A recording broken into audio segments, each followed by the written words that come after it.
Nirmala Devi ki Jai. Bolo Shri Kundalini Mata Shri Nirmala Devi ki Jai. Please be seated.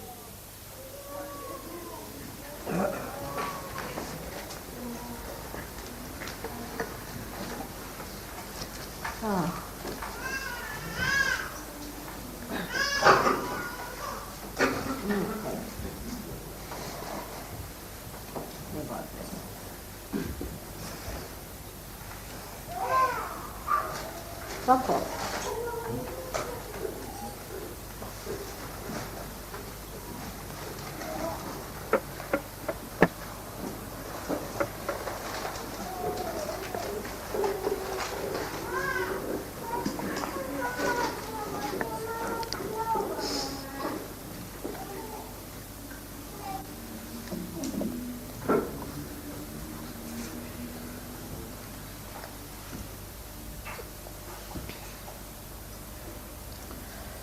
The other day I talked to you about the importance of dedication in Sahaja Yoga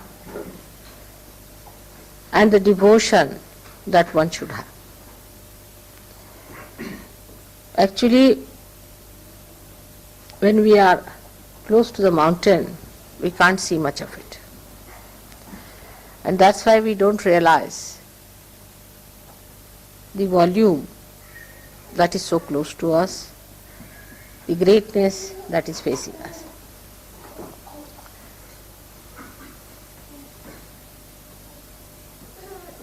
This is one of the illusions that works out for people who do not realize it mentally, what they are in for. Where are they? What have they found? What is self-realization? What is its magnitude? How far they have to go? Why are they chosen? What is their purpose of life? How far they have come up? How far they can understand? All these things are beyond the grasp, and one gets stunned. One doesn't know what has happened to him when he got realization actually. That's why to understand this, is only possible if you can understand how to dedicate, how to devote yourself. If you want to analyze anything on the basis of your rationality, you are too stunned. It's beyond you. It's fantastic. It is too much. It's really beyond. Now think of it, you have got realization. Can you believe it? That you can in your lifetime. If somebody had told you this, you would never have believed it.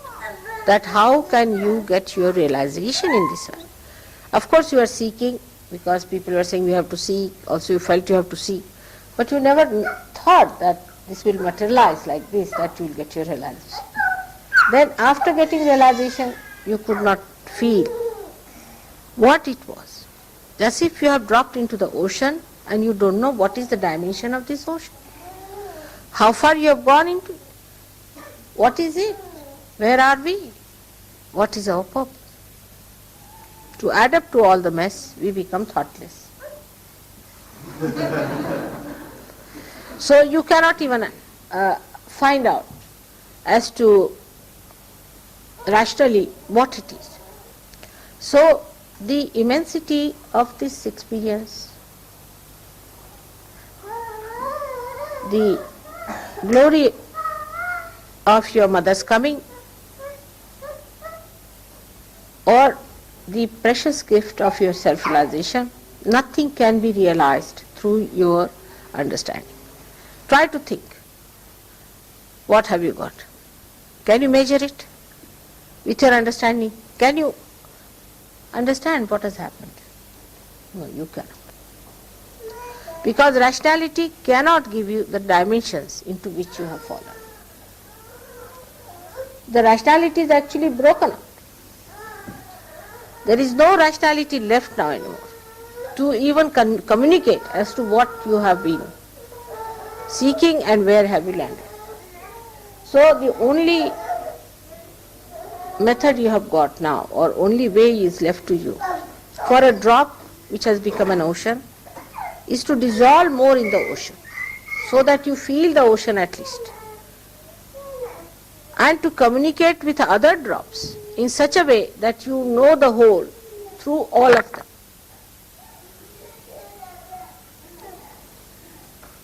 So first is a complete devotion.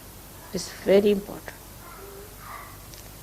In this incarnation only it is so very important, because you have got realization. If you did not have realization, all right, murmuring souls, all right, half-baked people, all right, little bit misbehaving, all right. This can be forgiven, that can be forgiven. Everything is forgiven to look at it. Everybody thinks that mother is forgiving us. That's not the point. I am forgiving because of my own nature. But you do not take it for granted. You are harming yourself by accepting that forgiveness. If you all the time think, oh mother, you are so forgiving, please forgive me, you are already forgiven as it is. Once you call me mother, you are forgiven. But what's the advantage? You don't have any advantage of it. You are a loser. At this point, at least rationally, if you understand, then you will understand what is a devotion. So in devotion of Sahaja Yoga, one has to realize that the things that are in Sahaja Yoga, that you have seen in Sahaja Yoga, are beyond your mind, first thing. Definitely they are beyond human conception. So on human level you do not discuss them and you do not talk about them. But on the collective level you can talk. And when you come to the collective level, then you have to understand that relationship with me is more established, better established, if you establish your relationships with others in a very collective and homogeneous way. As I told you, the drop becomes the ocean, and the drop has to become the ocean by dissolving all its dropness with other drops, and all the drops dropping their dropness become the ocean ultimately. So we'll see that devotion is double-edged. One is to each other and one is to your mother. In Sahaja Yoga, whatever I see, you cannot see. This is proved or not to you people? Or you want more proofs? Now it is proved that mother sees much beyond us and whatever she sees happens. So anybody who tries to play tricks with mother is actually playing tricks with himself. Any tricks you try to play with me, or you think that mother is very forgiving, so she will forgive us, is really, you are torturing yourself, it is detrimental. Many people are there who will say that it is my left swadhisthana. Some will say I was possessed, there was bhoot. Somebody will blame something else. Whatever you are blaming, actually who is asking you the explanation? It's only you asking yourself. You are not facing yourself. So the devotion to me means actually facing to yourself. You face yourself first of all and see for yourself what are you doing. You are your own enemy. Nobody is your enemy. Your mother is not, definitely. She is not your enemy by any chance. And no bhoots are your enemies in the way, if you do not allow them, they can't be there. No evil person is your enemy because he cannot be effective if you are spiritually equipped. So you are your own enemy is decided. The only way to get rid of that enemy of yours, you have to dedicate. Supposing you say that I have faith in mother or in God. So you are holding on to something, isn't it? And you are discarding something. But this hold has to be very strong. Rationally, if you are at that time when you are sinking, will you rationalize whether I should hold the hand of this person who is saving is correct or not? No, you will just, your grip will be very strong. It will be extremely strong, and you will grip it with full force, with full faith that somehow or other save me. And that kind of a feeling should be within us, that I am a person who is sinking because of myself. And if I am to be saved, I have to be absolutely, completely submerged in Sahaja. Absolutely I have to become one with it. Then only I can be saved. Because at this level where you are realized souls of a higher level, now for a next jump, as I was saying to you, is devotion. Anything else has to be secondary under the circumstances. If it is primary and your attention is still on that,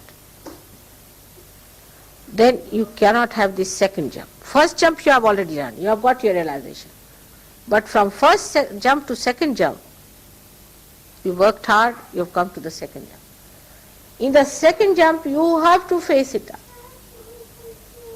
You should not feel disgusted with yourself, not dejected with yourself or nothing, but treat yourself as a separate entity.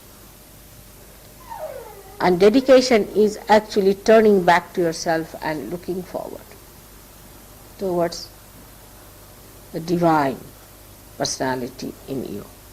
Once there is divine personality in you, there is no problem of devotion. You will just become one with it. You start enjoying it. But this rationality is the worst thing. That plays tricks with you, which deviates you from understanding that whatever life you have led so far has been on a very material, gross life. You came out of it, you have grown out of it, you have come up. Now to blossom, to become fragrant, you have to give up rationality. That's a binding. Try to avoid rationality. Try to avoid arguments. Try to avoid giving reasons. And even now I find sometimes Sahaja Yogis give an explanation of psychology. She might be insecure mother. This is typically somewhere read in the book, because of insecurity somebody does that. Actually now we have seen in Sahaja Yoga that most of the so-called insecure are the most aggressive people. They play tricks with others, spoil their lives and enjoy it. They are the greatest sadists ever born. We have seen these people. She's insecure, and that's how they play tricks with themselves. Now, once you understand that you are not to play tricks with yourself, why do you want to play tricks with yourself? You have to be yourself, that's all. We should not be our own enemies, are we? So once you start facing yourself, you will like yourself. You won't feel disgusted, because that what yourself I'm talking about is glorious, is beautiful, is without any kalank on that, is absolutely detached. But first of all, your attention has to accept it, that this detachment is my life. I'm a different personality. Detachment is my nourishment.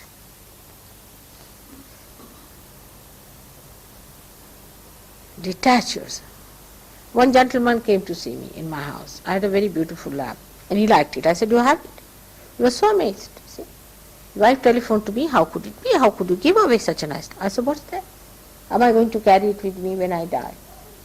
Is it going to go with me?" Just see rationally. If he has liked it, better have it. I have so many lamps in the house. If he takes one, what does it matter? She said, "But you see, I asked my husband, will you give this lamp like this if you had to her?" He said, "No, I would not."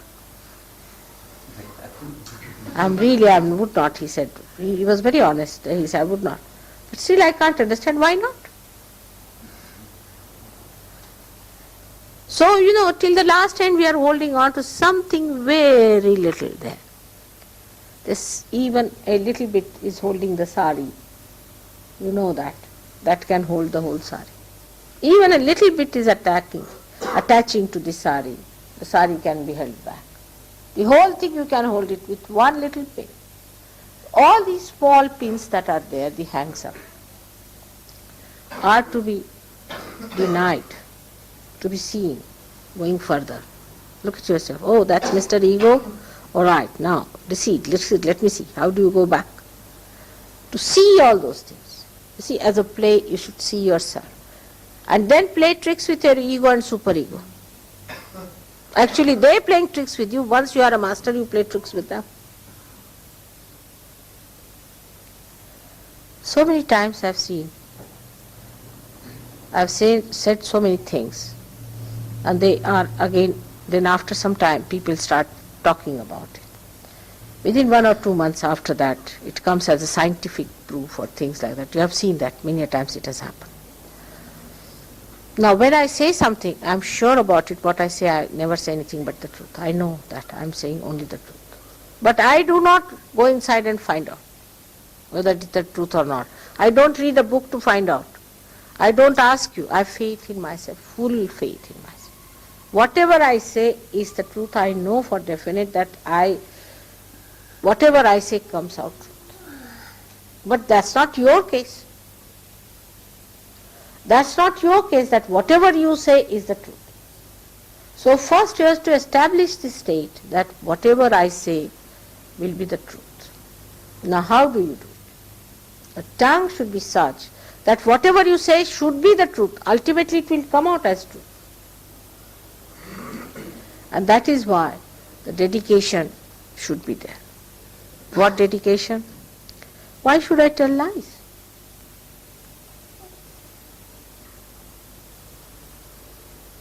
There is no need to tell lies. Even if I tell lies, it will come truth. In my case, so-called lies. They are never lies. If I say to somebody, he is a bad man, apparently to your mother, he's such a fine man. How can you say such a thing about him? We had one Mr. Michael like that. Oh, he's such a loving person, mother. Well, somebody said, mother, are you jealous of him? Up to that extent, But when he showed his real teeth, you see, then people. So, to develop that kind of understanding about the truth, first of all, you should absolutely fix yourself on the truth. And the truth is that you are the instrument of God, that you have got realization, that you have got a spatial awareness which people do not have. Stand on that and proclaim it. You are not to be afraid of it. You have got realization, no doubt. You have felt it. Say it, I have got realization, nothing doing, I know I am realized. Form on that. In this expression of truth, you have to be like the light. The light asserts. It not only asserts, but it shows others also that it shines. It shows others that I am the light, that you walk in my light. And if you don't try to do it, I may burn you. So they have that, what you call that, I don't know what's the word, Tejasvita. Tejas. Sharpness of light. That Tejasvita is there, sharpness of light. That is the proof of your truth. You are not afraid of any prime minister or any minister or any king or anyone. But this is the fact. That's the thing. I know I am a realized soul. I am the truth. If you say I am the truth, whatever you will say will be the truth. No doubt about it. Whatever you will do will be the truth. But say, I am the truth. But for that, a real purification is needed about facing yourself fully in dedication. Means you are holding on to your mother. You are holding on to Sahaja Yoga. You are holding on to that truth which you have found out. And here you are facing others. Without that you cannot do it. Your source is that. You are standing on the truth. And that is such a power, such a strength. All of them, if you see, Christ had that power, Muhammad had that power, all these great people had that power. To say the truth with full courage, with that assertion that people will accept it. And they would suffer even for that. They wouldn't mind. But whatever is the truth has to be said.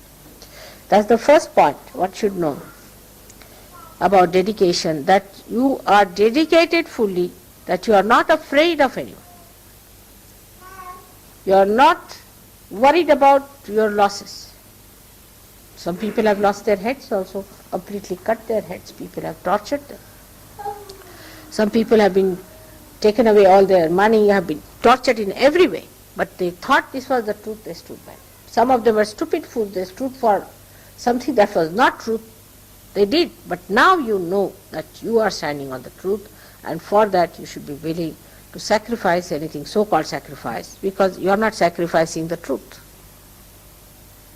What you are sacrificing is untruth. For that you require people of strength and courage, and not these half-baked people. You see, the morning till evening asking for forgiveness from mother. What is it? What is there to ask for forgiveness? Because I am forgiving you every moment. But what are you doing to yourself? What sort of a person you are? You think about it, that you have to stand on the truth. For that you have to be a strong, courageous person with that sharpness, that tejasvita within you, of the light, of the beacon. But at the same time, you have to have complete dedication. Supposing there is no oil in this, it will all go off. It has to have oil. It will go off. So the dedication part is the oil in you, is the attachment, complete attachment to your source. That's the dedication.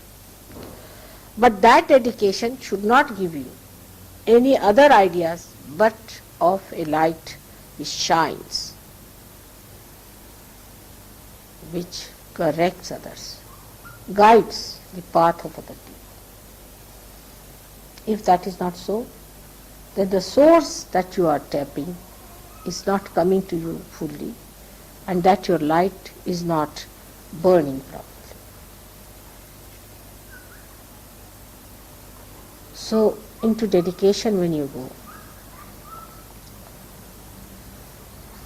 you must not think that it is any surrendering, the so-called surrendering, that you become like a cabbage. That's the idea people have, that you become like cabbage. But you become dynamic. You become real power. Not of destruction, but of construction. I mean, for destruction you don't need much power. Only for construction you need power. For destruction, how much do you need? Very little. You can destroy the whole thing in no time. But for the construction, you really require great power. And that power, sustained power, flowing power has to be there. For that, dedication is needed. Holding on to your source of power, you have to stand firm, courageously, without any fear.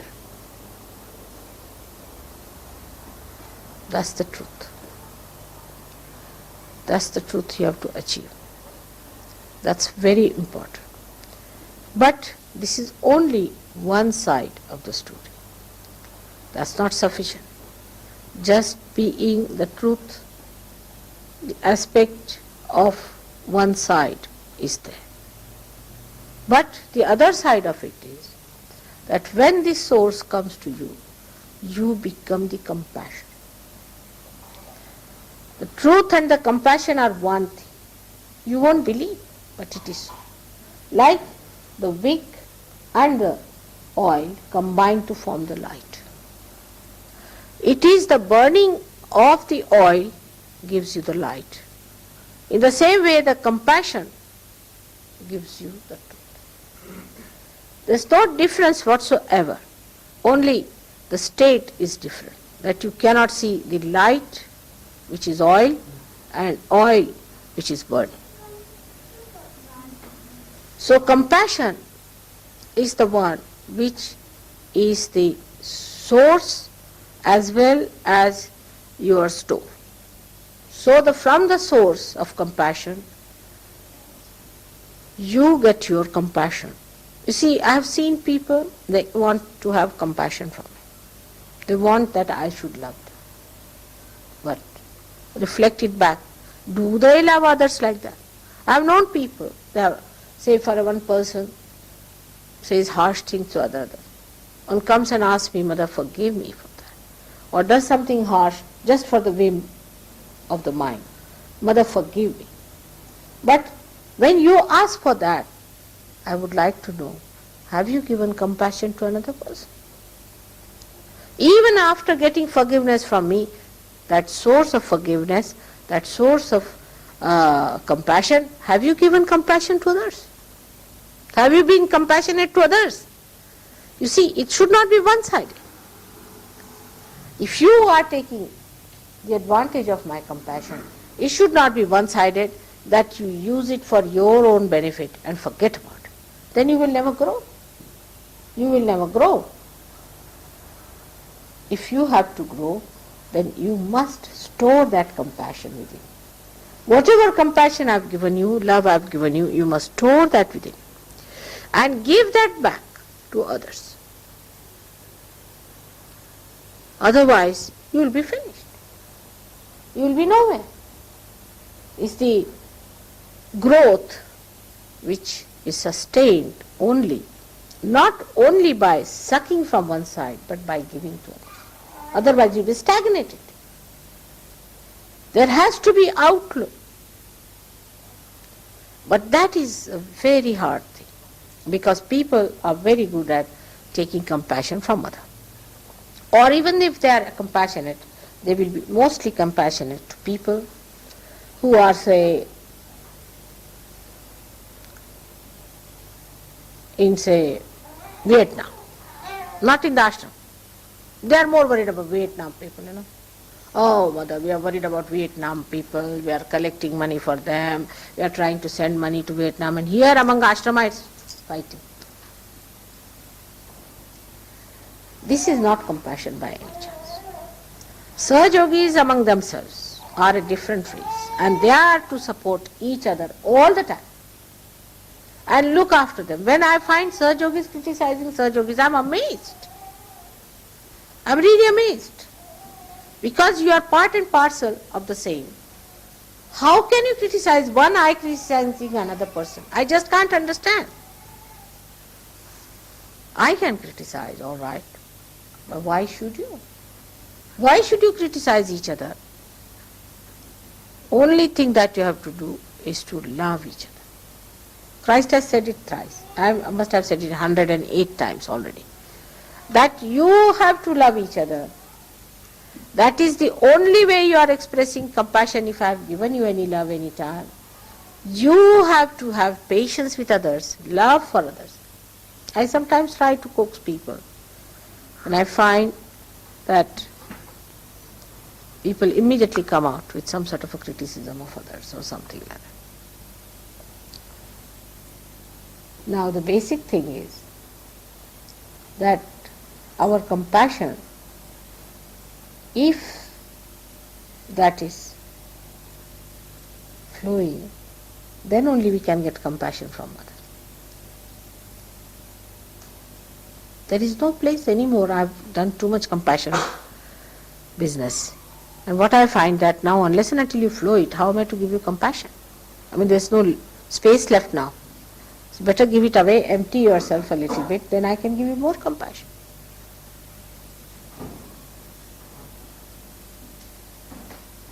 It's simple business. In this respect, one has to understand that the source cannot flow unless and until it expands the flow of it. Like the river Thames. We went to see the river Thames, the place from where it starts. It's a small little stream from 7 streams, very little, we can say trickling down. It has become a river Thames. Supposing it does not widens, that will stop at the beginning only. It cannot come out. It cannot flow. It's not because it is angry or upset or anything like that, but by the nature of its flow, only it cannot flow. What to do? So that is what it is. That one has to give compassion to others. It should not be formal compassion or affected one, but should be a natural one. Very natural, spontaneous, feeling from within. It's not an expression of your ego or superego or over sentimentality, but is a kind of a understanding that he is a Sahajogi, you are a Sahajogi, you are brothers. Not the way the brothers have been, but a different type of brothers who are spiritual brothers. You are spiritual people. So this compassion has to be there, and unless and until you develop that compassionate, fatherly or motherly feelings for others. I mean, I am a mother of a person who is about 108 years of age. You have to really mother others and have that feeling of compassion and love for others. You don't have to think about your own comfort. You don't have to think about your own advantages, but you have to think about the comfort of others. You have to think what you can do to make others comfortable than to see what will make you comfortable. So this flow of compassion, when it starts, you see, the dedication is complete. Because whatever we got from you, Mother, we are giving it to others. That's the dedication. So the flow of dedication is not one-sided. It is double-sided. You stick on to something, you get connected with something, to get something out of it, and you give it to others. And ultimately that reaches the collective being, means it reaches the source. It is in this light we have to understand. Exclusiveness, oh, we should now marry, we should have separate place, we should live separately. It's all right. You must have little privacy as a married people. I am not saying that. But as far as compassion is concerned, as married people, you have to be much more compassionate. But you will only worry about your own children, about your own comfort, about your own husband, about your own wife. In Sahaja Yoga, there is no place for such people. It's all collective. When you bring sweets for your own child, bring for other children in the ashram.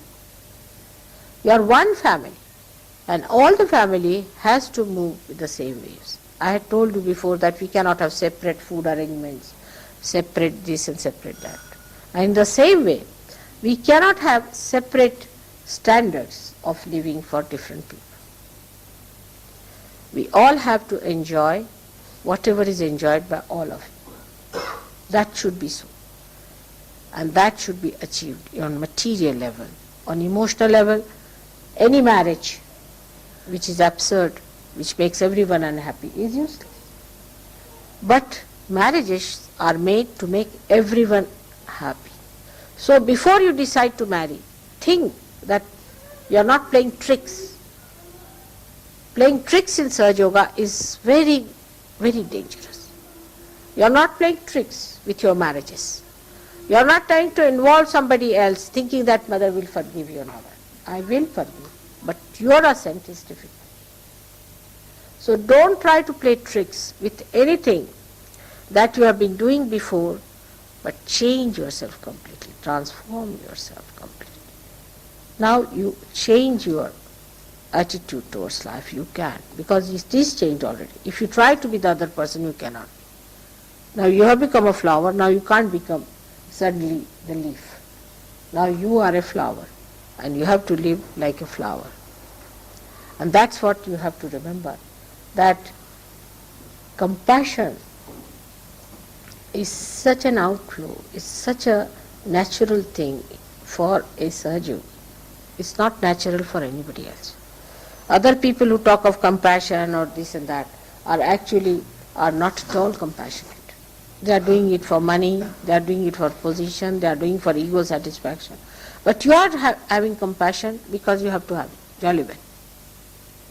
It is flowing, the compassion, because it has to flow. And you are doing compassion because of compassion. There is no other purpose behind it. Only this will give you something that is of permanent nature, of a sthayi nature. I have seen people, as I was telling in the morning, who have gone to an organization, made a beautiful organization out of it, and once they leave, the organization is finished. Because they do not give anything substantial to that organization. And what is to be given is a large heart of compassion. If you do not give that, once you go away from that, the rest of them are again barren. It's not a grow. Like if you bring water and plant things and give water to that area, then it becomes very beautiful, and you can say it's a very lush growth. But as soon as that water source is removed, it gets again dried up. But Sahaja Yoga is different. In Sahaja Yoga, you not only grow as a plant, but also as the source of the plant. If this plant is removed from here, put somewhere, it will give water to other plants. Do you know this new dimension that you have within yourself? That once this plant is uprooted from here and taken out, it will not die, not at all. It will grow, but it will make others grow. This is another type of a growth that we have. And it's a very different position we are in, and that's what now I want, that all of you, even if you are uprooted and put into any other place. I've seen when I ask people that you better shift from here to there, they just get frightened. You better go there and do this. They get frightened. You are a plant which can not only go and prosper in any place, but you will give the necessary nourishment to other plants. That's what you are. So do not stick on to one place. If you stick on, then think there must be something wrong with the place. Like a glue, if you are sticking to one place, it's very dangerous. And be sure that you must turn away from such a place which glues you. That doesn't mean that as people are here, they never stay in the house, all the time running out. It doesn't mean. Again, I have to strike that point. Because otherwise the people are here, are all the time running away from their houses. That's not the point. The point is that you should not be glued to anything and not afraid of leaving any place, because now you are Sahaja Yogis. You have joined the ocean, and ocean can take you anywhere. So just prepare yourself to move into any place, because you have to take this compassion everywhere and to prosper the kingdom of God. You have to serve Him. And this service only possible if you know that you are here for a very great universal task, not only for England, for India, or for America, but you are here for a global task, which is the epitome of our evolution. This is the highest thing we have to do for our creation and for our Creator. And you are chosen for that. So don't divert your attention to anything that is not fulfilling your own manifestation. Discard all that. Don't waste your energy. And your manifestation is your compassion, your love. But still it should not remain rational. Whatever I have said to you is just to put you into a condition where you start sucking the vibrations as well as giving the vibrations.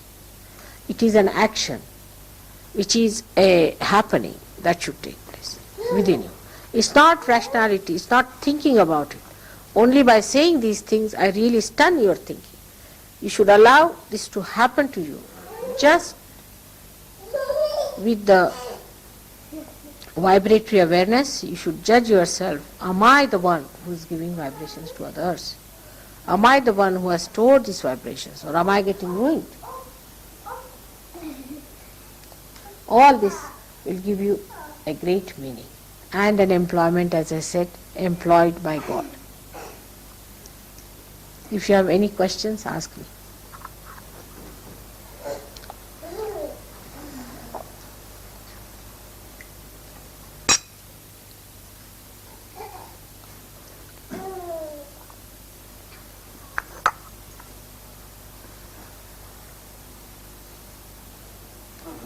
If you become angry at any point with people, is that because it's a tendency or a negative entity, or is it just a tendency to react like that? You see, if you get angry within yourself, and if you are sure that you are not doing anything wrong, for a Sahaja Yogi there is no need to say outside you are angry. There is no need. That anger itself is a power. And you should do your bandhan and anything that you want to do. But you should not show that you are angry. You should be absolutely silent, because you can be. You are in the axis. You are not on the periphery. Actually, the anger is just to see your anger and use that anger for that purpose. And once you start doing that, that anger will itself work out. That anger will itself work out the person. And you will be amazed how it, but you must learn to see your anger that is working. All these things are important. You have seen that sometimes only shouting at the bhoots, they go away. And many mad people have been cured like that. But you don't do all that. That's for me. You must be always decent with decorum and all that. But if the anger is because of your nature or a tendency or out of control, then it's a bad thing. If it is an out of control, then it's a bad thing.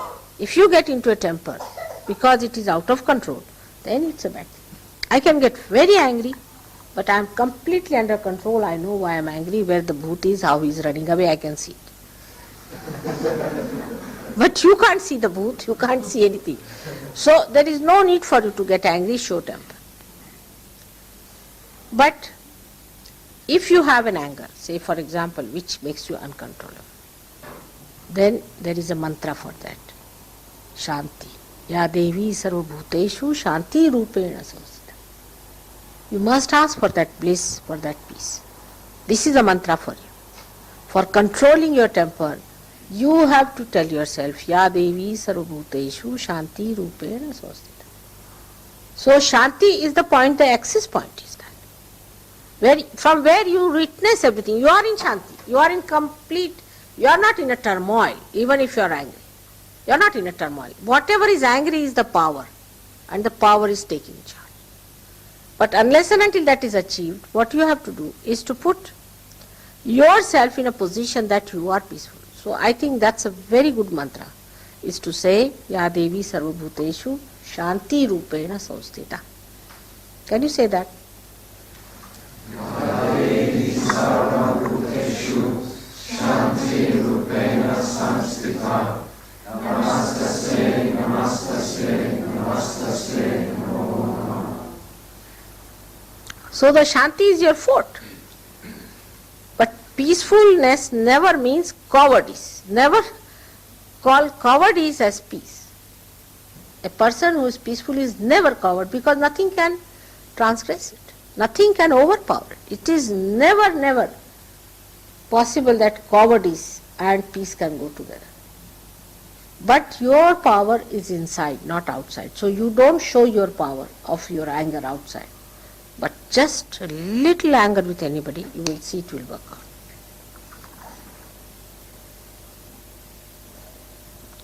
But first establish that position within you where you are the axis, where you do not allow anchor to sit on your head. That is the growth. That is the growth, that you are at peace. Also, another question. All right, satisfied now? Both ways you should know. That one is the anger that is detached is perfectly all right. Anger which involves you, work it out. So judge yourself as to what it is. Good question.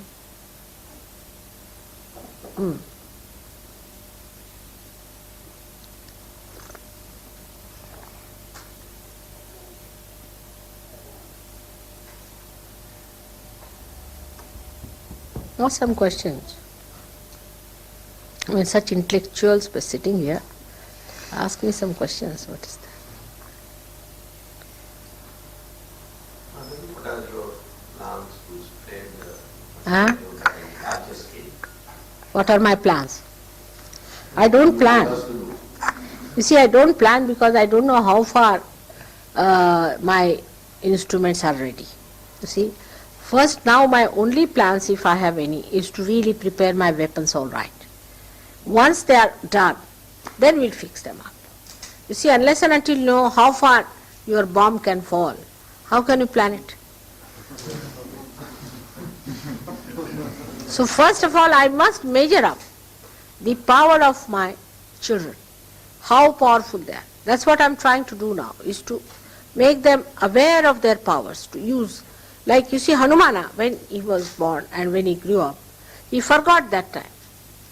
And he forgot his powers. So he was to be reminded that you are such and such powerful person.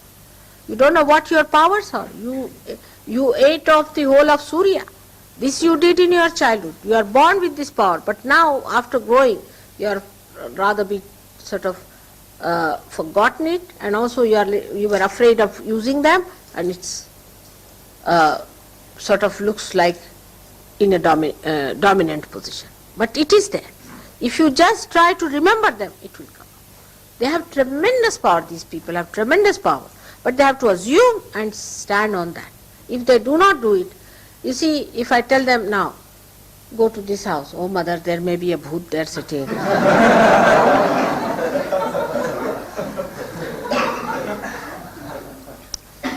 A person comes possessed in the ashram, they all shut their doors, oh God, this bhoot has come. Or something, then what?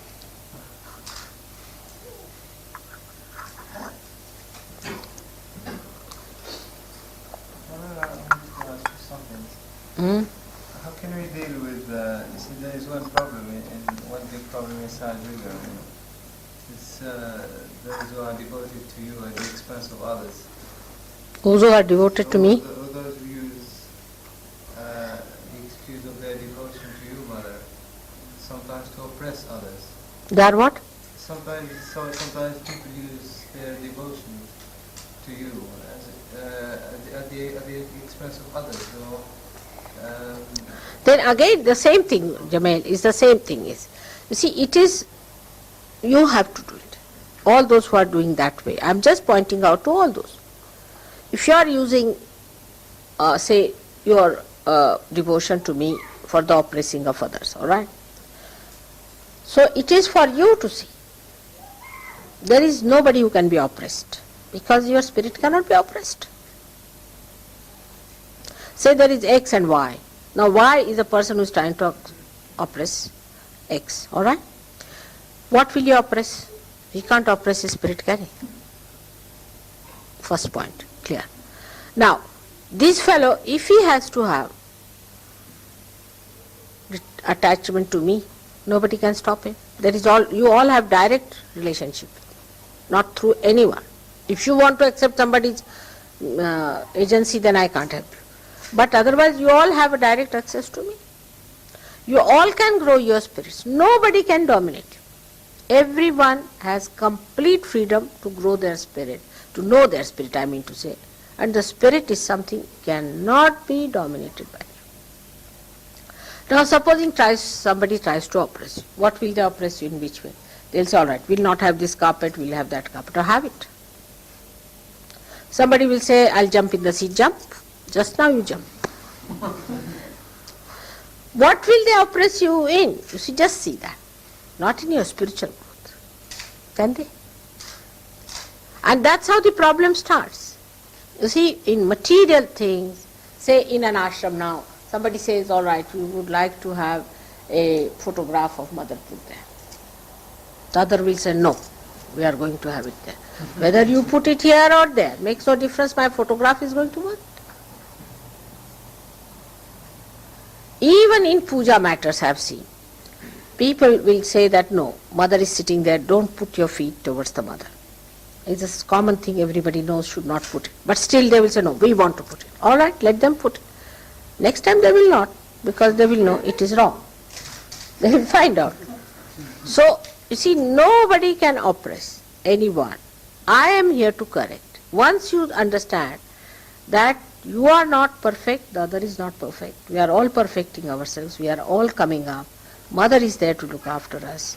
Then we will never think like that. Now, I have also seen people will say that there are two Sahaja Yogis talking to others, Sahaja Yogis. Now, one is a very oppressive one, the another one is upset to see that this one is oppressive. Now, for that purpose, if you are quiet, silent, you will always dominate him. People will listen to you, not to him.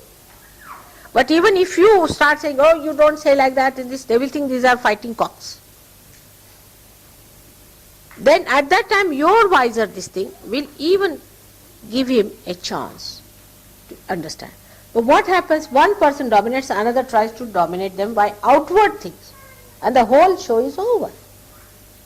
There is no need to dominate another person by outward things. He will settle down by himself if you show your dignity of your silence and of your understanding of Sahaja Yoga. There is no need just now to say, shut up, you sit down, you don't do. It's absolutely wrong. They do it. I have seen it. In my presence I have seen it. Because we still live halfway there and halfway here. The way we solve the problem, say you have to do some business. There are two people doing the business. One person says something, another says, why did you say like that? You shouldn't say. This person says to that person, you shouldn't correct me. Like that the fight is on. But that doesn't help anyway, there also. But in Sahaja Yoga it will never help. The another person can only win over by his dignity, by his quiet methods, by approaching a person properly. That's how the leaders will come up. They won't come up by shooting another person down, not at all by any chance. That's not possible. It's not good leadership. Good leadership is just the way you handle the situation, not the way you fight another man down. So many times you have seen, I just keep quiet, it works out. Not necessary that you should at that moment shout. There's no need.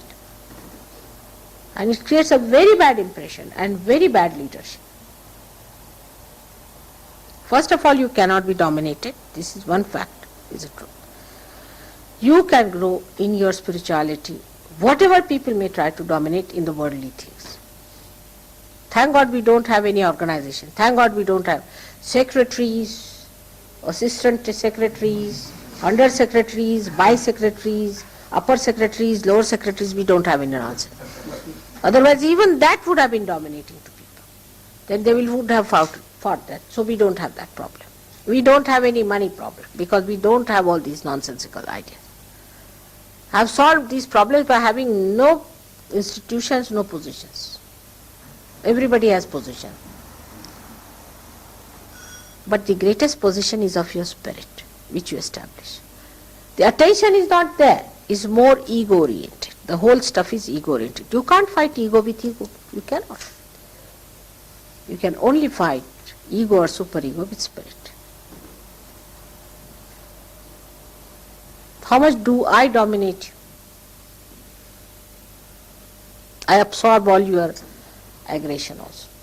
And how much do I dominate you? If I have to correct you, I go forward and do it and tell you that I am correcting you, whether you like it or not. And you see the result, it's all right. But if you have that capacity, do it. Then there is lacking in you that you cannot do that way. So be prepared not to at least spoil the show of Sahaja. One person is talking too much, all right, the others will say he is good for nothing, but another one is a sensible one. But if you both are fighting, I don't. That doesn't show any wisdom or growth, isn't it? Does it?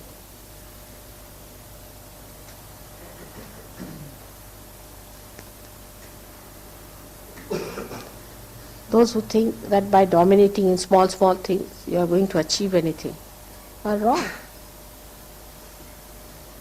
Actually, I've seen my grandchildren are realized souls. They are not bothered about these things. They don't do this. This kind of a fight they don't have. That where to keep these, what to do this, they don't have. Nothing. At the most they might fight for a chocolate or something at the most. But in spiritual matters they never fight. In spiritual matters they never fight. That's the place one should not fight. One should not argue. That's the point, not to be argued, because truth is one. What is there to argue? You have seen all these saints, you see, those who have talked about me. What do they say? Everybody says the same thing about me. There cannot be any fight between saints. Can there be? If the truth is one, how can there be fight? But because one is inadequate, another is dominating. Both must achieve that state. But the best is to be more dignified, more grown up, more patronizing. People will definitely take to you because you will become the leader.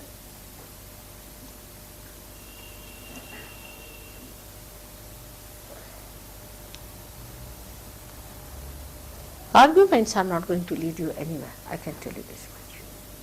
No use arguing among yourself. If you have to argue with others, not among yourself. Otherwise, now, what else?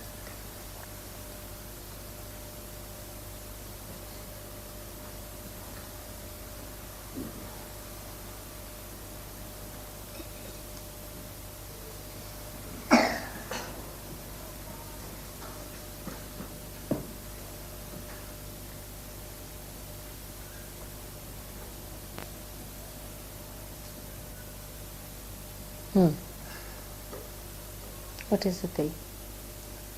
Any other question?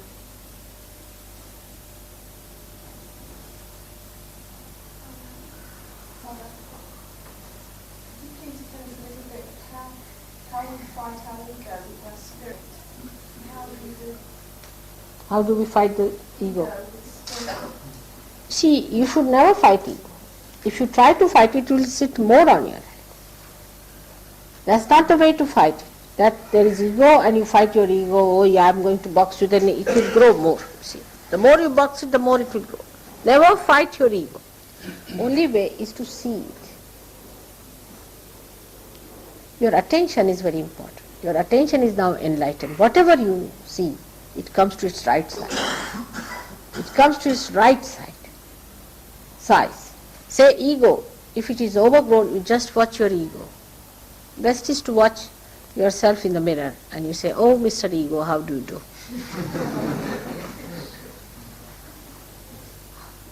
Then it will come down. But don't fight it. Just to be seen. All kinds of egos could be there. If you are overeducated, you are egoistical. If you are uneducated, you are egoistical because you must try to show that you are something. All sorts of egos are there. So best thing is to see for yourself. That's why I say face yourself. Yourself means your spirit.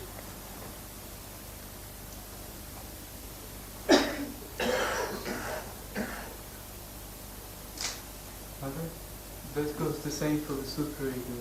Yes, very much so. For superego also, not to be frightened, you should just say, get out. I can see you very clearly, you are there. You get out from here. How dare you frighten me? I am the spirit. I am the spirit. How dare you can do that? That's how.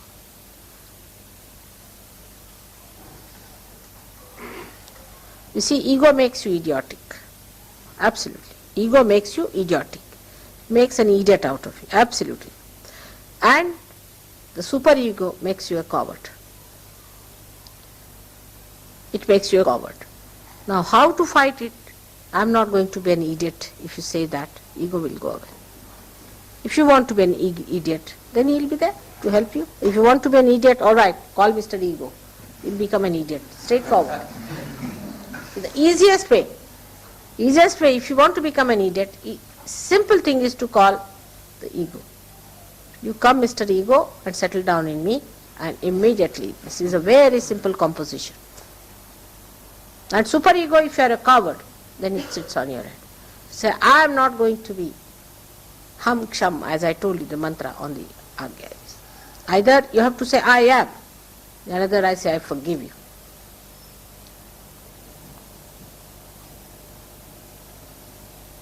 Mother, may I ask a question similar to what he said about superego? I'll be particular. I'm still having problems with my eating. I am eating a lot here, but I'm very afraid, I'm laughing because it is silly, that I'll become fat. And I'm very afraid. I think a lot about food all the time. And yet I know that with you nothing bad can happen to me. All right, you do one thing just now. You put your left hand towards me and right hand outside. She has a hamsa here, cat. There, you see the hamsa. Tell her to come down. Come in, come in. Let's see. Sorry. Put the hamsa. I didn't see it clearly. Hello. आ गए अच्छा हुआ. How? Been waiting for you. Come forward. You can come forward a little bit. Lots of people are there. आओ इधर से आ जाओ.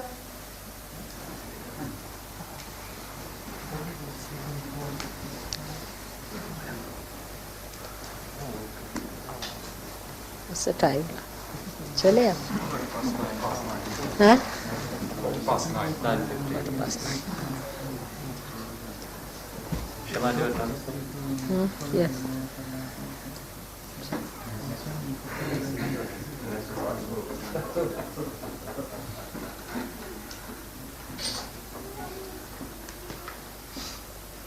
As I have told you, that relationship with yourself should be tyrannical. You should lash it down. You should absolutely make it clear to yourself that I have to perfect myself if I have to give this my being to God. It has to be perfect. Secondly, if you have to have relationship with others, it has to be ideal relationship. Sahajogi with Sahajogi means something great. The greatest relationship is that. With your sister, with your brother, it should be ideal. And in collectivity, we have to be pragmatic. In collectivity, we can change our course, we'll take the way we like, the way it moves, we'll manage it. But otherwise, you see, for example, take a plane. It has the same thing. Plane, when it is in the air, it can go wherever it likes. But the screws that are fixed in a plane are ideally fixed. They cannot just start like a pilot seat doesn't go to the back and the back doesn't come to the front. See, the relationship is maintained. All right?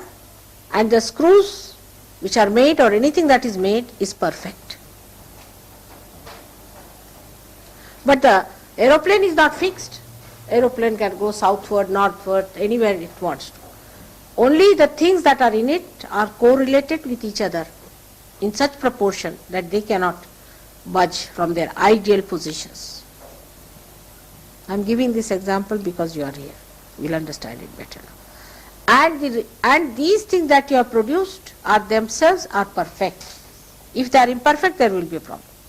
It's like that. If you understand this very simple thing about relations and attitudes, you will never have problem.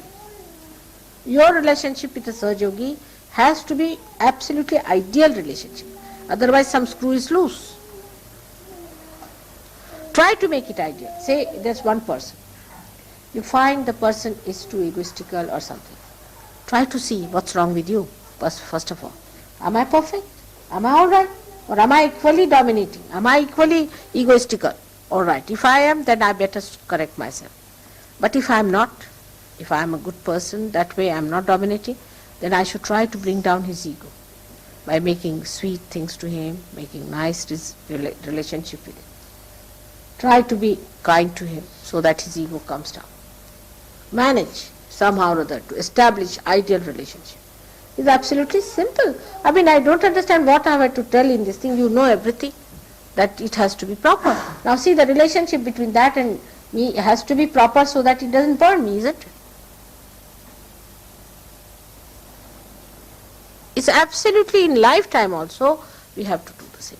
That relationship with each other has to be ideal to create the best results. It is so practical, I don't know what is there to tell it. And you have to be perfect because you are the unit. And the whole thing can be pragmatic. Then only it can be. But here just the other way around. The screws are pragmatic. The relationship is imperfect. And the collectivity is absolutely static. Doesn't move. The collectivity, after all, we are collective, bound to each other. How can we move, mother? We are static now. We are bound to each other, we can't move, you see. Just like Rock of Gibraltar.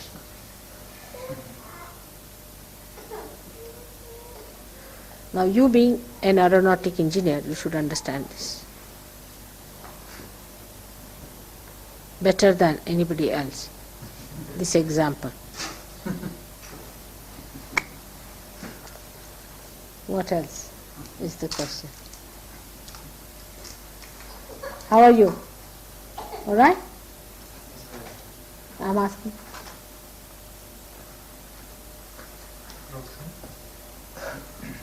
What other question? Shri Mataji, could you say something about maintaining our attention so that it stays where it should and doesn't get diverted into trivial things? Rustam has asked a very practical question. It's true that to keep the attention where it should be. You see, for everything you have to do some exercise, abhyas. Not before realization, after realization. The best way is to learn how to watch yourself. Just start sitting here. Just put yourself into a position from where you watch yourself.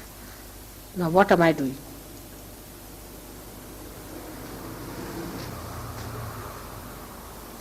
This is the abhyas. This is the study. Apart from mantras, apart from anything, the abhyas is the practice. Practice of becoming a witness. And the witness is the spirit state. Then attention will not go. I mean, you will see everything, it's there, but attention will be inside. Try to practice this. Am I a witness? Now say, some people say, oh God, I had a horrible time, whether this happened, that happened. See, you are not a witness. How can you have a horrible time if you are the spirit? You only have a horrible time when you are not the spirit. If you can watch the whole thing as a drama that is played, then you are not having a horrible time, but this outside of you is having a horrible time which you are watching. That's how the attention can be fixed very well. If you practice abhyas, practice all the time to be witness. Say you go out, you see something, just try to see it, not to think about it. Be a witness of the whole thing. The joy will be complete and also you will become absolutely peaceful. Your attention will be completely enlightened. And then the inspiration you will get will be tremendous.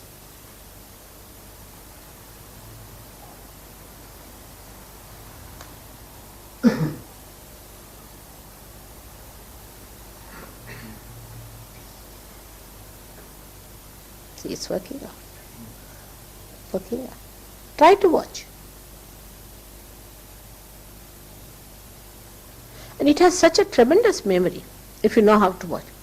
I mean, to me, if I see something, I mean, to me it's just like a film in my mind. If I have seen this room now, I know what it's in this design, everything. How you are sitting, what pose you have taken, how you wear, what was it. Everything is like a design. Yes, it comes to me just like a picture. Absolutely. Not of this life, but of lives.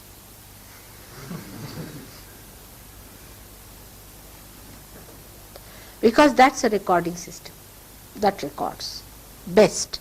If there are thoughts, it's like something in between. You see, now he's trying to record me on the film, and if there's something in between moving, nothing will come in. But when there is nothing in between and you are just seeing through, you are recording everything that is important. Moreover, you'll be amazed, you don't record unimportant things. Like for people now, they go to a village or any place, they will be recording, oh God, it was very dirty and this happened and we went there and there was cement to sleep, for example. Or then we went inside and there was no proper chair to sit down and the chair was so hard and my back started aching. All these things they will remember. And then what happened? Oh God, I couldn't get realization. Everything that bad. You see, just like newspaper, all bad news. But to a person who is a realized soul in a real way, he doesn't see, you don't smell anything dirty, you always smell something good. You never smell, you do not think of anything dirty, everywhere you go it's beautiful. Even if you see just a sand, you see the pattern. Even if you see a barren hill. I saw some people who had gone, I said, look at the beauty of these hills in Maharashtra. They said, Mother, what is the beauty? It's not covered with trees. I said, that's the beauty, just see the pattern. They couldn't see the patterns that I was seeing. But if you ask me, what is this hill, I also know that. Because I know the patterns of all the hills, how it has moved, how it has made patterns and things like that. Because they don't see that. You see, they cannot see the beauty. Because they are looking out for defects. Or relatively, you see, English trees are better than, say, XYZ trees. So, then this is not better. The relative, they start. But you are at absolute point, you are getting the absolute of everything. Everything is your own. What is there to judge? Mother, perhaps you can see the beauty because you're the artist. Huh? Perhaps you can see the beauty because you're the artist. I'm the artist and I'm the art. But what about you? Who are you? You are the one who is created, and you can create and you can become the artist. That's what I'm saying.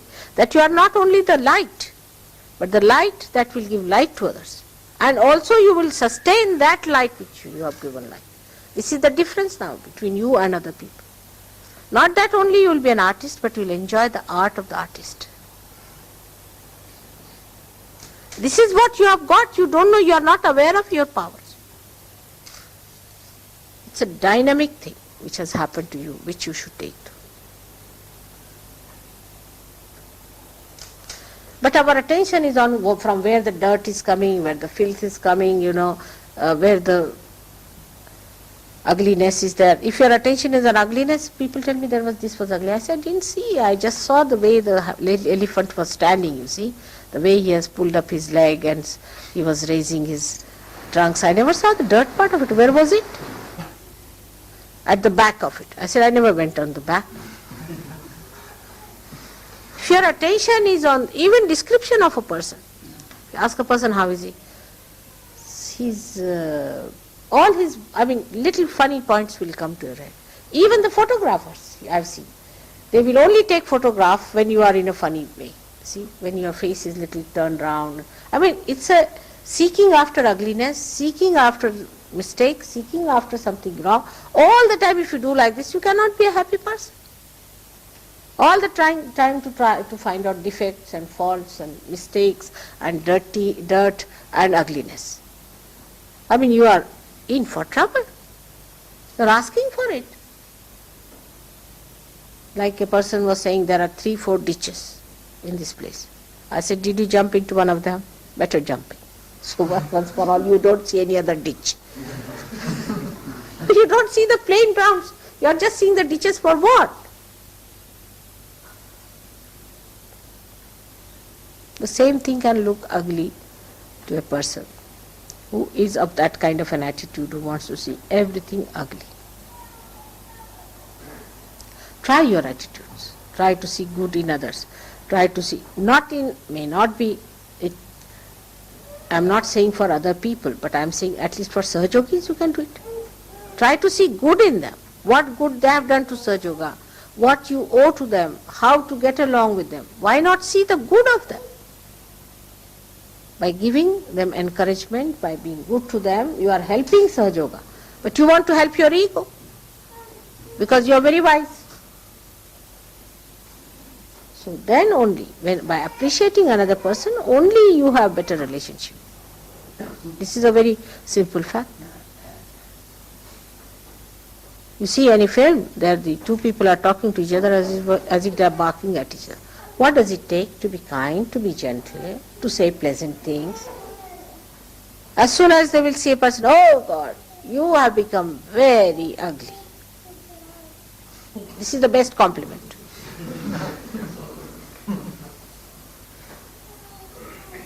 That's human nature. To see to the faults of others, to see to the wrong things of others. You see, they will find out in anything. Somebody is very tidy, then that person is bad. Somebody is very untidy, that person is bad. Every sort of thing. But why not you do something about yourself, that there's something inside you which is not tidy. Inside you that's very upsetting. To me it makes no difference, you have seen it. It makes no difference if you say I'll sleep here. If you say I'll sleep on the grass there. To me it makes no difference. To what bathroom I go, I don't even remember all those things. What is there to remember in a bathroom and this and that? All nonsense it is. I have no memory for all these things. Even if you want me to know, I will not remember. If you ask me, how did you go to that bathroom? In which one? That one. I said, it's all right, I've been there. Then food, what sort of a taste it was and what food it was and all sorts of things people go on thinking about. What's the use? The whole food is going to just be digested in the same stomach. What is there to be so much worried about all this? We are wasting our energy. I don't waste my energy. I have no energy for wasting. In the same way, why do you waste your energy? Why not see to the better side of man? By seeing bad side, if you can cure it, well and good. But if you cannot cure it, you are going to get yourself bad. If you can cure it, nothing like it, but you can't.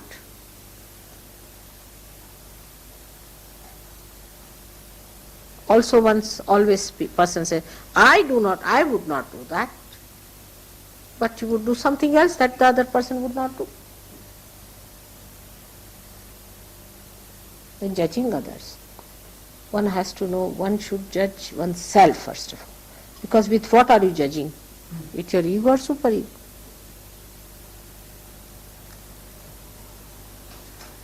I have seen it's a very common failing, which should not be there anymore. Now you are realized souls, you are saints. And the saints, though olden saints might be doing whatever they did, forget them. But you people are not going to see the faults of each other, but to the good points of everyone. Simple things I have seen. Somebody says a wrong English word or a Sanskrit word or a wrong this, immediately will catch on that. But he gives a big lecture, it's all right. That nobody listens. Your mind is working. What wrong thing he is going to say?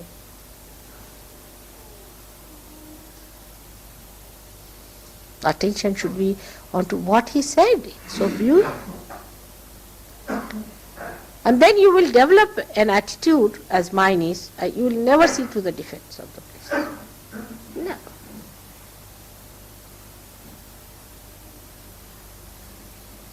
No, no that. You will have no eyes to see. I mean, mine is like that, condition is like that, I tell you. It will be like that. It's very difficult.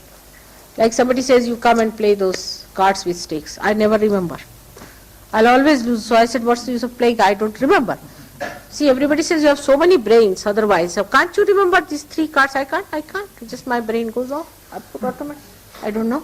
I look like a stupid fool when I play that game. So why should I play? Anything like that, I am absolutely good for nothing. So it's a thing people know, she is useless. Forget her. But it should become automatic with you also. Then it's so enjoyable. How beautiful we are, that everything is so beautiful around us to see. Such beauty exists and we do not see it. Such tremendous joy, every bliss is there flowing within us. And we don't know, we don't notice it. It's such a happy thing. It's such a beautiful thing. Oh God, such a source of joy was just standing next to me, I never knew.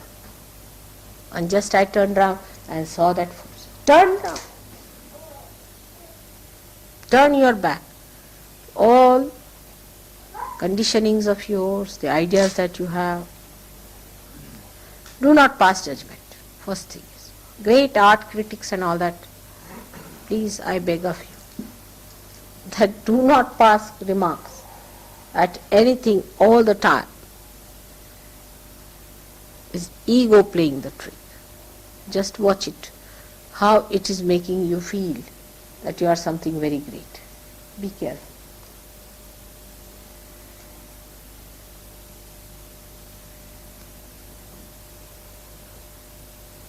There were some people coming from America. Have they come? Steve and Christine, they called to say They haven't come. they're coming in 1 week. 1 more week. So then we'll decide when they come here what is to be done. Linda, for your problem, what is the thing to be done? Will you get out of your personal problems or not? Now I'm talking to Linda now.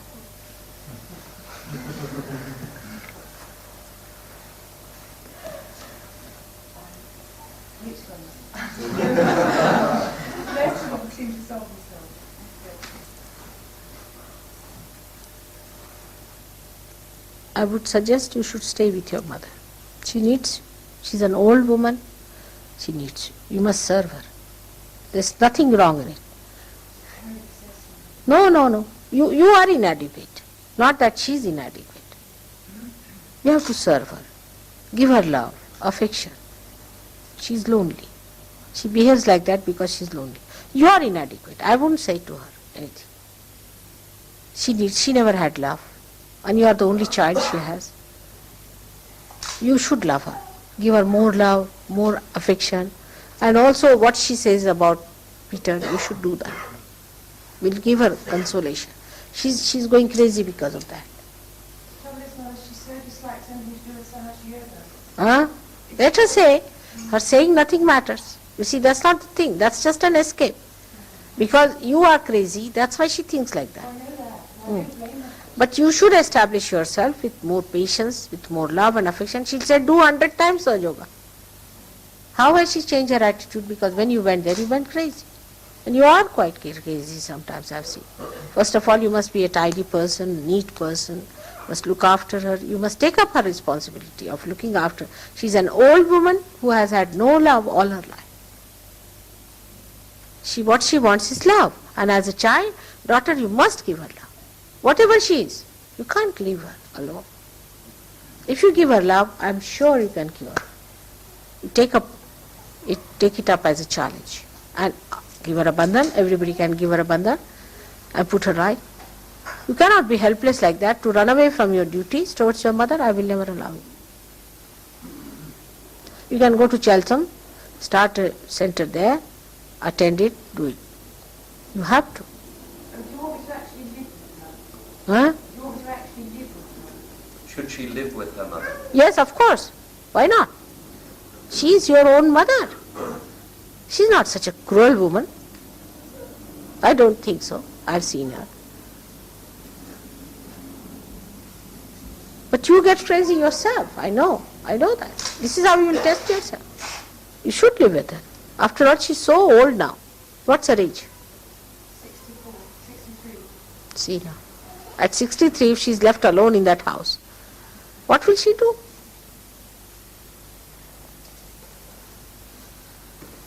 You tell her that I've decided to do what you have told me about Peter.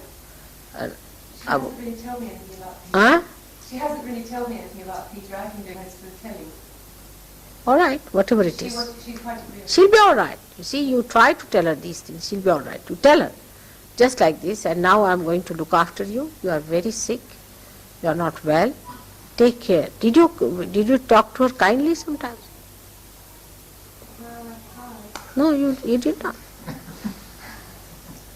You did not. That's what it is. As a Sahaja Yogi, you have to be extremely kind and compassionate towards her. She's an old woman, had no love from her husband. She has tried to do something for you, always. So as a daughter, you have a duty.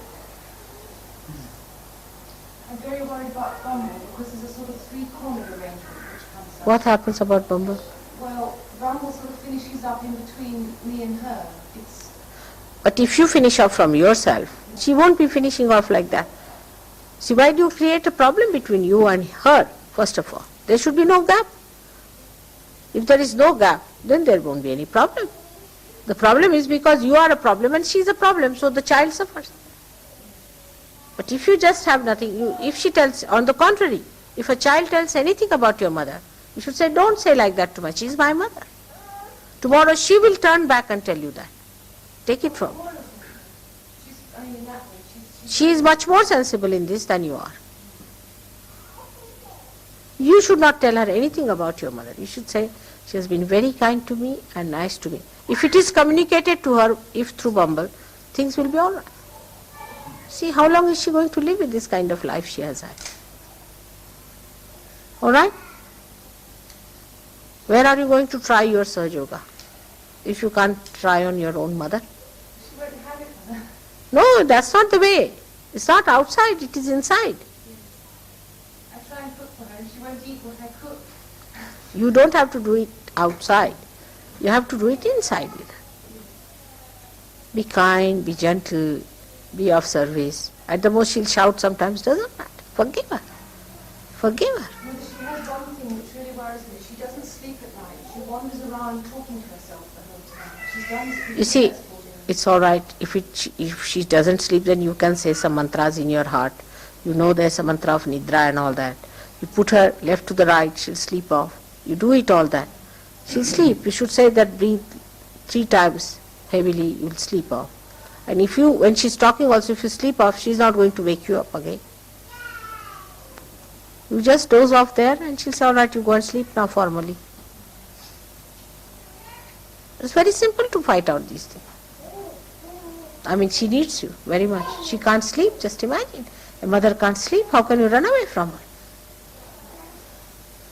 Just see her condition. She's your mother. Then how can you leave her? You can't. Can't leave her. No, I wouldn't say that. You can't leave your mother. You know, Kathy wanted to come with me. You remember Kathy? Yes, Mother. And I told her, you can't leave your mother in the hospital, come with me to India. No, you can't. She missed that thing completely. I told her to stay with your mother. She's here, just ask her. I did tell her. And she was cancer, this thing with the Sahaja Yoga and all that, and she used to attend to her. She stayed back. No, you can't leave your parents like that, you see. Parents are very important things after a certain age. You have to look after them. Whatever they are, you must look after your parents. That's very important in Sahaja Yoga. Your right heart cannot be all right. Sri Rama cannot be all right if you don't look after your mother. She's not such a bad woman. I've seen her. She was a very cruel, horrible, this sort of thing, then I would have said, oh, forget her. She's not that way. She's not either so much. She's drinking because she has no company, she doesn't know what to do with herself, she's trying to run away from herself. It's very simple to understand. You be kind and gentle, give her some value, that she's something to you, she'll be all right. I've seen she's not a bad woman. A lot of hers has come into you also, her goodness. Huh? Bothered, I think, by when Brezhnev came to stay. Brezhnev felt that she had this brother, you see, who, well, he killed himself plagiarism. She saw him dying in front of her. What's it? And she had this brother, my mother, who she loved very much. And That I've heard already. That story I know. Whatever she has done, whatever it is. very qualified. But it doesn't matter. But by leaving her, are you going to help her by that? You should fill the position of that brother. You should say, doesn't matter if the brother has died, I am here to look after you, mother. Why is she hankering after the brother? She thinks that if the brother had lived, he would have looked after in old age. But God knows if he had looked after, he would have run away too. Why can't you fill the place of the brother? You can. Why not? You take it up upon yourself. You can do it, I know. All right? You look upon her as you look upon me. Why not? Just try. It is worth it. Thank you. Thank you. It's worth it.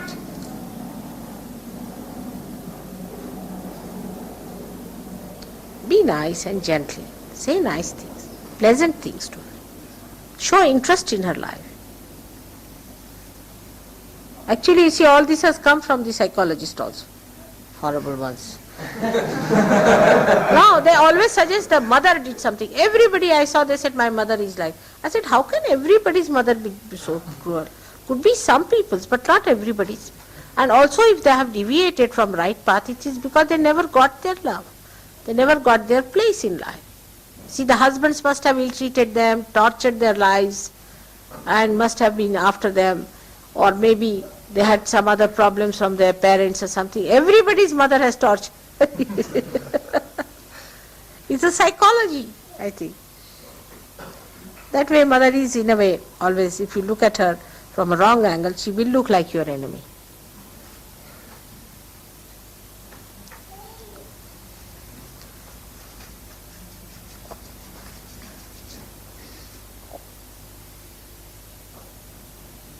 In the West, the mother picture is horrible.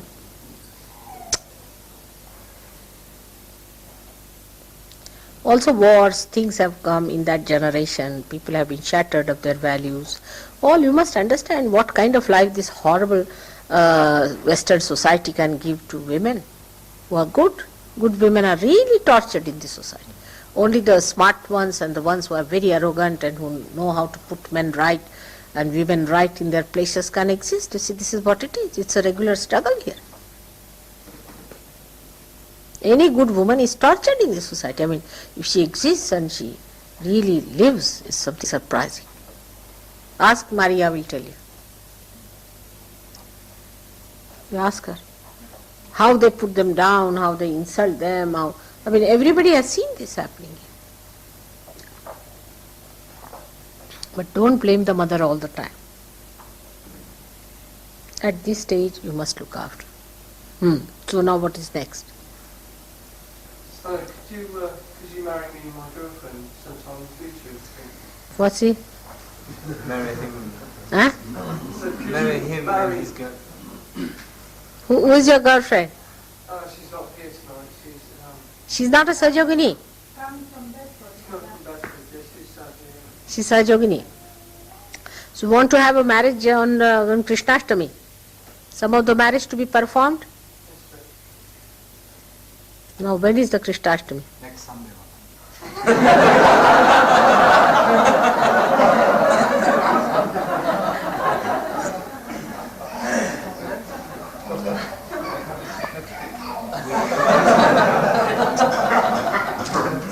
Sometime in the future, not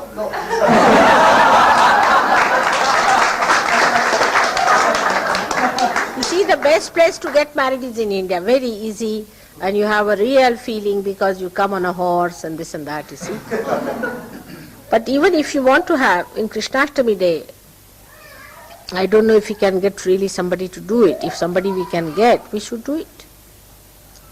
There are people who want to get married. But you see, Sahaja marriage is taken for granted. I've seen people do not have that understanding, and it's very dangerous to play with it. Very dangerous. See? So, I think if you have some time given to yourself, I will definitely marry. Best thing is, I think, let people take some time and decide. Because, you see, it's very funny. Nobody feels responsible about it. They'll come out with an explanation, oh, I didn't understand, and I was not in a position to do it, I was still possessed with a bhoot, and I married another bhoot.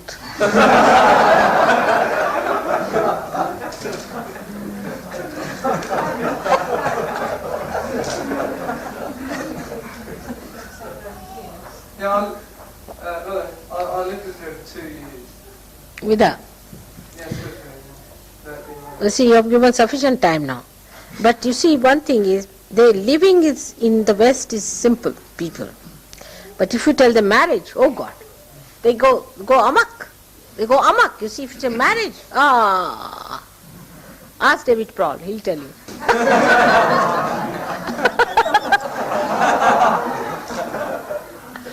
You see, because the law is so horrifyingly funny here, marriage, oh God, it means horrible things. You have to separate, if you have to divorce, they'll first think about divorce, you'll have to give so much money, half money, the wife will take away, she'll murder me. See, they show husband murders wife, wife murders husband, all sorts of things, all the time it is like going on in this country, this madness about marriage. So, I think it's a good idea. I would like if you can arrange, because Krishnashtami is a good time to marry people. Our 16 marriages, which one has failed? Last time. For the 16 here in London. Who were the 16 people? Let's see. All first class? All first class, yeah? Yeah. Good. So for next marriage lot, some will be lacking behind, like Nick, I would like him to marry. Now you are not so frightened, are you? Nick? No. And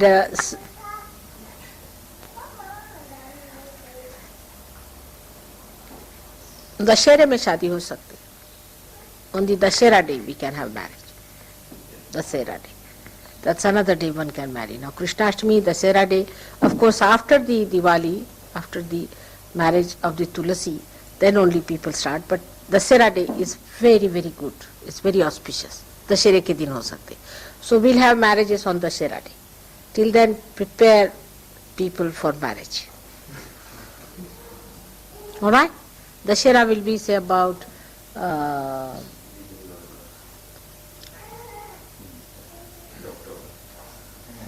End of October, early November. End of October. End of October. End of October. About. All right? Yes, lovely, thank you. Just find out where will I be. So that's all. I was going to ask that some Sahaja Yoga who've been in Sahaja Yoga for a long time don't feel cool breeze, they don't feel any catches. Some people feel burning all the time, and some people feel the things in their head, in their body, toes, hands. Is there a way we're going to develop where we can feel things, all of us, all over, or is it just some people feel different things? No, you see, to begin with, you see, it has something to do with your nervous system, all right? So if your nervous system is disturbed, you may not feel at all. For the nervous system, best thing is to do massage. You see, somebody should massage their back, hands. Also, I have told many a times that you rub your hands with vibrated olive oil quite a lot and rub these things so they become sensitive. Could be with insensitivity. But if they can feel the catches in the body, that means they're all right. Only the Vishuddhi is not all right. Rub the thing on the Vishuddhi, work on Vishuddhi, clear it out. And for Vishuddhi, if you can use, say, butter to rub on the here and rub all these muscles, you see, with that, all these things will work out for your hand.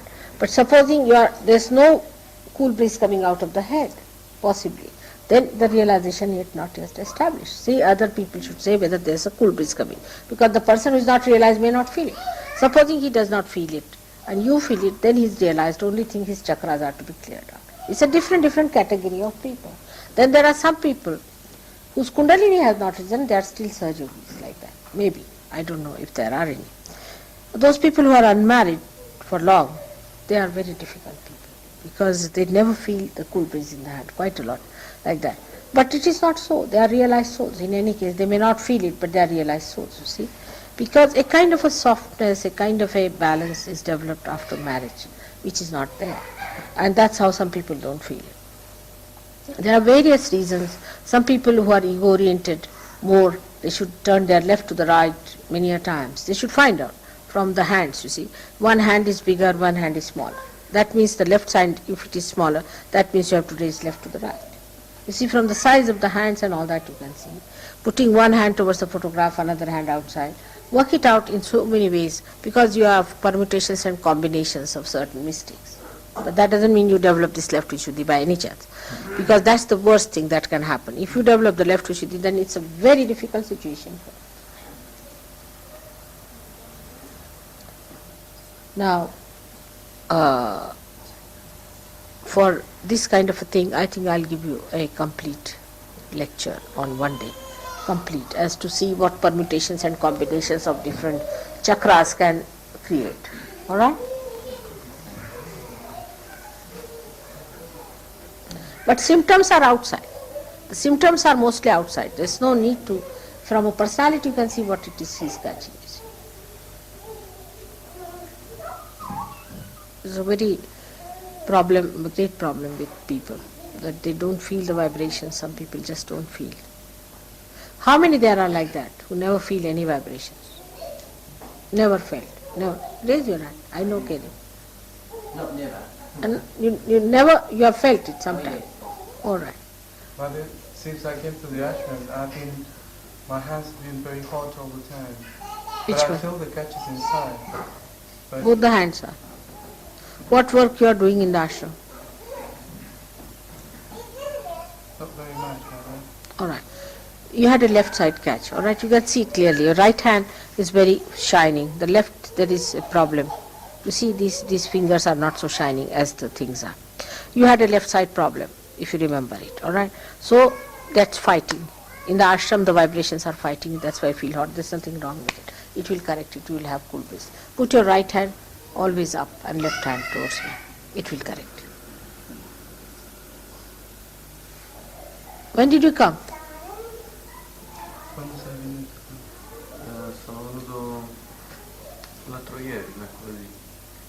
If I came on last Wednesday, Why is he? You staying here? In the ashram? stay here. No, he's not in the ashram. No? Vengo domani, Where is he staying? Dove sei adesso a vivere? in hotel. Why you stay here? And get your Sahaja Yoga all right. He's from...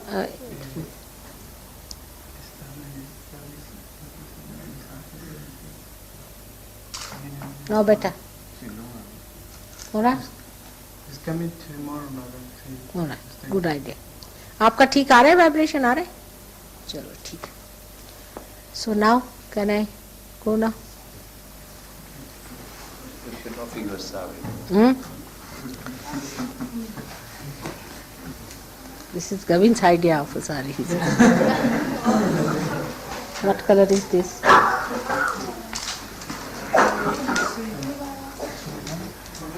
पूजा में दिए नहीं थे.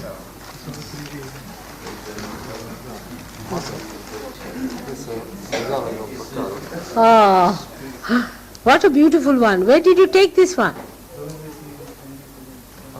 It's like a painting. L'ho scattata a Parigi, a Sastra Puja. Where? Sahasrara Puja, no, in Paris. In Paris? Sì, Paris.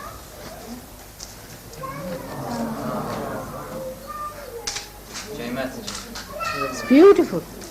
It's for me or for the ashram? E per lei e per l'ashram. Io l'ho portata a madre. He had brought it to you, Mother. Thank you. It's too beautiful. Very beautiful it is.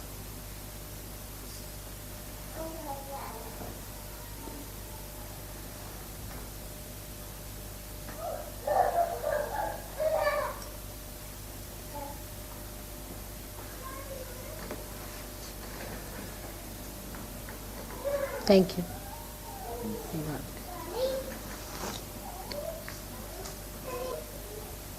You'll stay here for some time? Starei qui per un punto. Penso una settimana. Per week one. Week, all right, good. Christine, then I'll come and see you all Americans here one day, and we'll discuss about what is to be done in the future program. No. Anything? I brought you a present. Present? Small, some photographs. Ah, thank you. I would like to see. It's beautiful, isn't it? It's Italian style. See, it's Italian. They make everything so beautiful. Dekho kitna sundar hai. It's very loving and nice. You had taken this photograph and enlarged it. Sì, a Parigi. Beautiful. Very gentle and nice.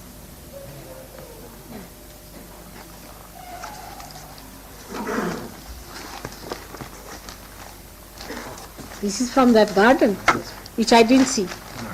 These beautiful lotuses Rustam has in Derbyshire. In Derbyshire, I couldn't see that one, really. But I was surprised. They say you can't grow a lotus here. They grow. I don't know how they did it. They call them something else. That's Huh? They call them something else. Must be. See this one.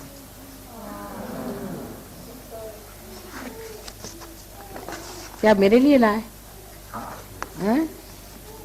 ना सुंदर, बहुत सुंदर. So beautiful there.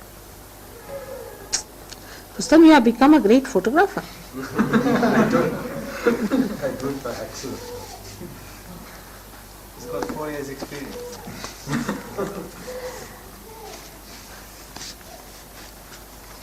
They grow in Hampstead, Mama, too. Hampstead. Yes, they're in ponds in Hampstead. I don't know how they manage it. You see this cold. It's tremendous. But they grow in the cold because Manas Sarovar also they have these. So must be. They can grow in the cold, no problem. Now, तुम अभी कब जाओगे? इतवार. अभी Sunday को. Sunday. तो फिर तुमसे बात करने की थी. तो फिर आएंगे. आओगे? फिर आना तो बात करेंगे. Now, Harry, your problem is solved? Not as yet, Mother. Why? What happened? I phoned my employers and they said that they're not quite certain whether they should re-employ me. So they give me 1 week. They said they will phone me back next week. So you just go and tell them that you give me just an employment, saying that for only 3 months at the most. Yes. But just say that we give you employment, we re-employ you, that's all.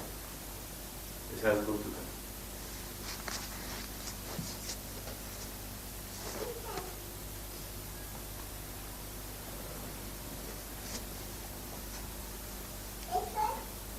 What else? I think these ladies are too shy now. Huh? To tell them to come. Who? Some ladies to give you the sari.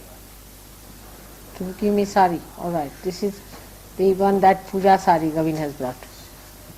Who will give me? Give me. Now come along, you girls. Also he's brought one sari for me, which I'll use it on Janmashtami also from Janmashtami ki puja mein chadhayenge from Bombay. Haviji, did he get a job? I took him my free job. What did he say? I don't know. Oh, don't. He's not told. He got a job. He's the head of all the translators He in called me Spain. last Tuesday night. Huh? He called me last Tuesday. He's the head of in the embassy. What For is- the translate people. He's the chief translator. He's the head of the translation staff in the embassy. Really?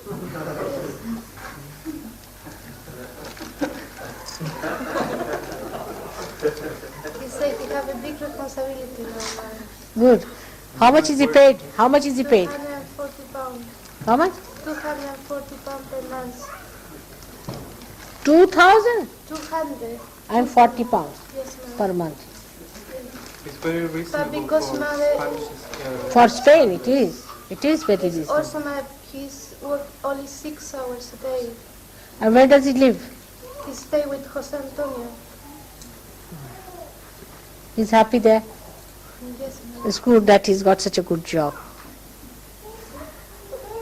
All right. What is this you have done? Michelle made it, mother. Huh? It's a crown for you, mother. This you give me on Krishnashtami will be better.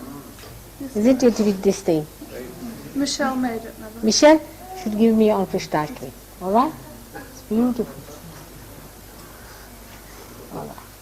So just open the sari and put it on. May I read your 108 names? Huh? May I read your 108 names in written shlokas? Who? You. Your name, yes. All right, please, let's read it out. Loudly. Shri Mata Shri Maharajni Devi Karya Samudyata Akula Nitya Bhavani Vishnu Granti Vivedini Bhakti Priya Bhakti Gamya Nilepa Sharma Daini Niradara Niranjana Mahapataka Nashini, Nirmala Nirahankara Nishkalanka Nirakara, Nirakula Nirvikara Nirguna Nirupaplava, Nishkala Nishkama Nityamukta Lila Vinodini, Nirashraya Nirantara Nishkarana Nirupati, Nirishvara Niraga Nirmada Nistula Gambira, Nischinta Nirmoha Nirmama Nishpapa Nisamshaya, Nirbhava Nirabadha Nirvikalpa Nishparigraha, Nirnasha Nirapaya Nishkriya Nilachikura, Niratyaya Nahamaya Vijaya Sandrakaruna, Mahashakti Bhagavati Sukhaprada Padmasana, Lokatita Maharati Vishvarupa Rakshakari, Rakshasagni Parashakti Yogada Parameshwari, Punyarabhya Sukharadhya Achintyaru Pekakini Adi Shakti Gurumurti Shobhana Saulabha Gati, Chandika Trigunatmika Mahati Pranarupini Shubhakari Shamatmika Satchitananda Rupini, Viramata Garvita Parmanu Kshipra Prasadini, Sadashiva Vishvargarbha Svabhava Madura Pushti, Virasamarchita Nitya Yauvana Vishvasakshini, Vishvagrasa Sudashruti Sashvati Paramodara, Dharmadara Svasta Pashahantri Shri Pavanakriti, Chandraniva Ravi Prakya Mahapujiya Chit Shakti, Lajja Vimala Varada Mahadevi Vilasini, Vandaru Jana Vatsala Sahaja Yoga India, Sakshat Shri Adi Shakti Bhagavati Mataji Nirmala Devi.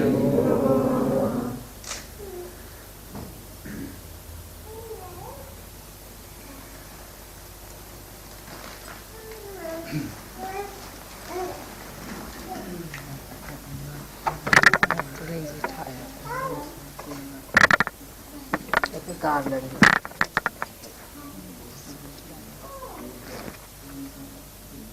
Beautiful color.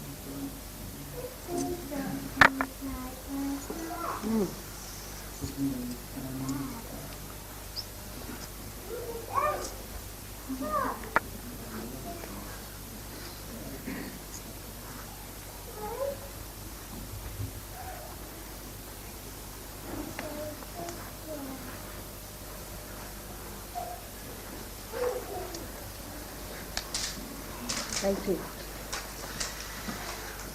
Bolo Shri Adi Shakti Mataji Shri Nirmala Devi Ki Jai.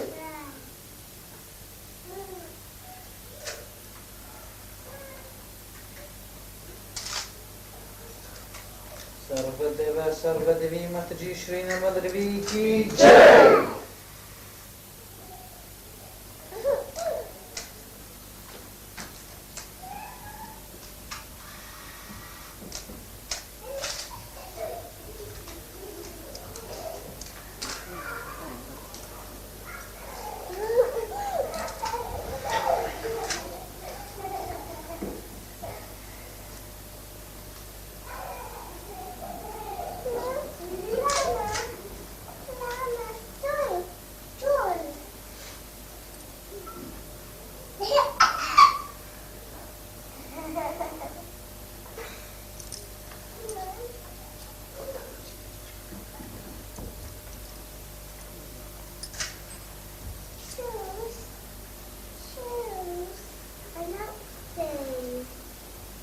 Very sweet of Dr. Singh to give such a nice job to him, Don, isn't it?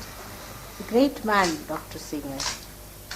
Dr. Singh ambassador जो Spain के हैं, और उनको यहाँ से एक हमने सहयोगी भेजा, उसको head of the translation department बना दे, क्योंकि वहाँ हमारा सहयोग काफ़ी जम गया. But we wanted some English surgeon to go there. He knows Spanish also. But Dr. Singh is taking so much interest, I must say. But it's only for 3 months. All right.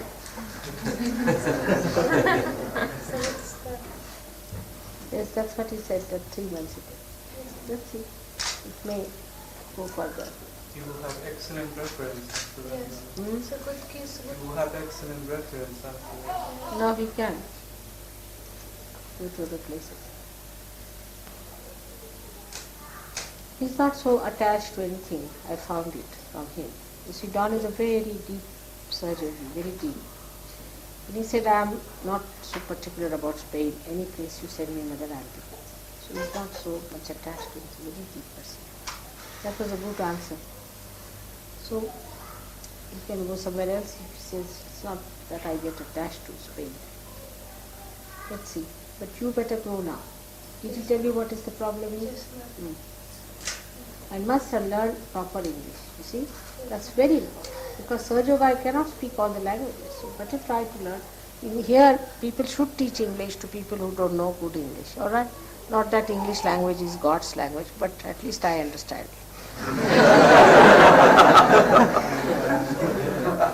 Otherwise, all the English will have one will be know. Because I can't learn so many languages. All right? Try to learn English language and also understand Sahaja Yoga mentally. That's important. Because you have to explain to people, talk to them, because you talk, but it makes no sense on other people if you are not mentally equipped. Those who are just attached to Sahaja Yoga with heart must equip themselves also with mind. Must understand Sahaja Yoga with mind. It's very important. And those who only understand with mind should understand it with heart. All right?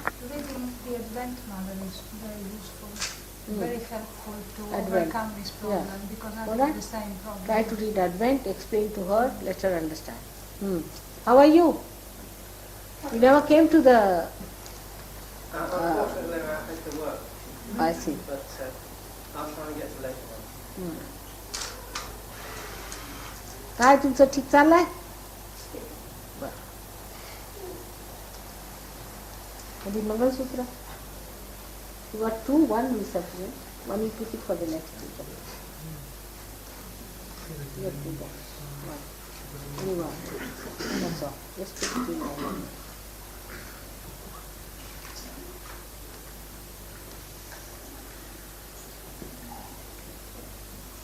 ये हर बार पीतल का बनाते हैं, एक सोने का बना के रख देना चाहिए, है ना दोस्तों? एक सोने का बना के यहाँ आश्रम में रख देंगे, पीतल का ठीक नहीं देना पूजा के लिए. You must get one made in gold. When I go to India, I'll get you one. It should be used for puja. क्योंकि देवी को पीतल का नहीं पहनाते. And the same can be used every time. Father, please forgive us for any mistakes we made in doing our puja. May God bless. Make a list now and get it verified sometimes and make a complete list, you see. So whenever you go there, try to remember. You keep one ready. Otherwise, don't ask for it because it goes little funny then, isn't it? Doesn't look all right because you are such matured Sahaja Yogis. It is all right for children to make mistakes, but you are all matured people, so it doesn't look nice. May Mother, God bless. for us that we do not know so much the protocol of pujas and how to behave in various aspects towards you, how do you suggest we should educate ourselves? Next time when I give you a lecture on this, alright? It requires a real one big lecture, Maria.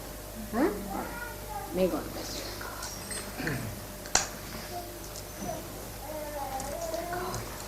Mother was bringing you some food.